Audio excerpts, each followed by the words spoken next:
The movie came about because I was working on Sesame Street. I was on the street at Sesame Street as a cameraman a number of years ago, I said, Kevin, I have this beautiful little brag book of my daughter, my baby daughter. Can we do a little something together with Elmo and myself? I said, sure. So we did it, and I took the video home to my wife, Connie, who is a documentary producer. And I showed it to her, and she was like blown away. Here I am with Elmo, looking at the pictures of my daughter. And she said, I want to meet this man. I want to meet this puppeteer. So I said to Kevin, my wife would love to meet you. She does documentaries. So they go have a lunch. 4 hours later, during the lunch, they came out of it. Connie was blown away by his life and what he's been doing. Traveling around the world and such, and with his puppeteering, and we started the documentary 6.5 years ago. Oh my gosh! How did you find all the archival footage? I mean, he seemed to have so much documented about his life. Well, yeah, and it was luck. They did a mini documentary on him when he was a kid for a show called Big Blue Marble. It was a very stylized, very high-end production, as you'll see.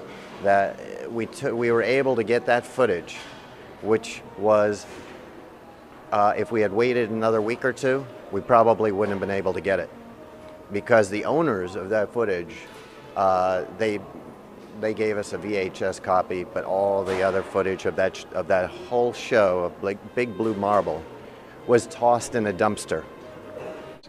How did his parents deal with, I'm sure he was bullied, and it comes out he was bullied as a kid for being a puppeteer. And yeah, sure, it's tough for a 10-year-old building puppets and sewing, using a sewing machine, not playing basketball or football.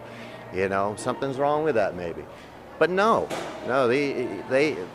he followed his passion, and his mom and dad they were behind him all the way. It's just a beautiful story, and I think when you come away from it, you feel very inspired. Well, Elmo is really a symbol of love, and he seems to want to generate that. And do you think that comes from his family? Yeah, that's a very good question. I think the love that Elmo exudes is what Kevin made. It wasn't from a script. His mom gave that love to Kevin. Kevin has given that love to Elmo. It's an incredible energy. What makes Elmo so popular amongst kids? And it's kind of hard to understand, but I think Kevin knows how to get into the kids' lives and make them, he gets down to their level and just makes them feel loved. I mean, Kevin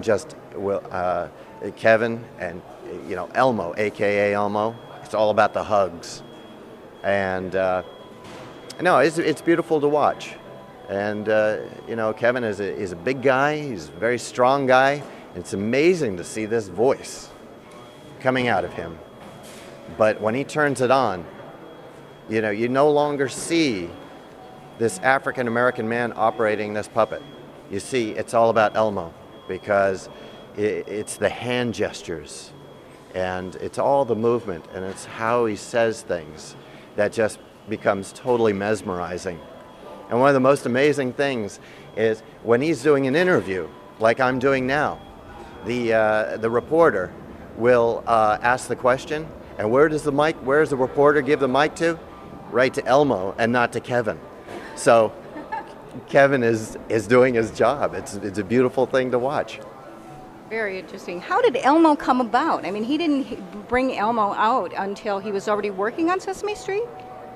That's they brought out Elmo as a puppet, and they had a puppeteer try it out. It wasn't working for him. And you'll see in the film that we have that footage of Elmo sounding very different with this low voice, and it's very funny, actually. And the puppeteer was very frustrated with it. He said, Kevin was kind of new on the set, and he said, "Here, you take it." So Kevin had an idea and changed the voice, changed the whole demeanor, and it was like magic. It was magic. It became the Pied Piper of puppets around the world. You were a cameraman on that show. Can you tell me what it's like to work with a puppeteer? I can tell you, it is very. It's very funny. It's a lot of work, actually. You know, the puppeteers. It's a wonderful job to have, but it's very physical, because they're sitting on the floor. They're raising their arm as high as they can over their head. They're reading scripts, and they're looking at monitors at the same time of what they're doing. So actually what they're seeing is opposite of what they're doing, because the camera is shooting them. Now, because of these long days and all, these puppeteers, they're a funny bunch. I mean, humor is a big part of it, and there are a lot of things that don't end up on the air because, you know, they make a mistake or something, but they'll carry it on and have some fun with it. It's sort of like an emotional release for them. I think they have a great time. They have a lot of camaraderie, and I just love watching their craft, and you'll see it in the movie. When Kevin moves his hand, it's like no other person moving their hand. You just become mesmerized at how he does it, and he teaches puppeteers all around the world. There's Sesame Street productions across the globe. He travels to all these countries and teaches them to be better puppeteers. We went to France, to Paris, where puppeteering started. And here he is, you know, showing them better techniques to make their puppets look more real and have the movements that are necessary to be more lifelike. Well, and when you talk about camaraderie with these people on the set, they work awfully close together. Oh, they're on top of each other, because sometimes one of the puppets is operated by 2, sometimes 3 puppeteers. So you have one in the head, and then you got another one with an arm, and another person with another arm. They could be doing things like throwing a ball and juggling. So you have to have coordination between hands. That's between puppets. You know, the coordination of the hands with the head. You know, but they work very, very close together to make that happen. You know, Big Bird as well. It's an amazing operation. He wears a monitor on his chest, and he's operating Big Bird like this. And when he walks around, he's watching the monitor, because he can't see through the feathers very well.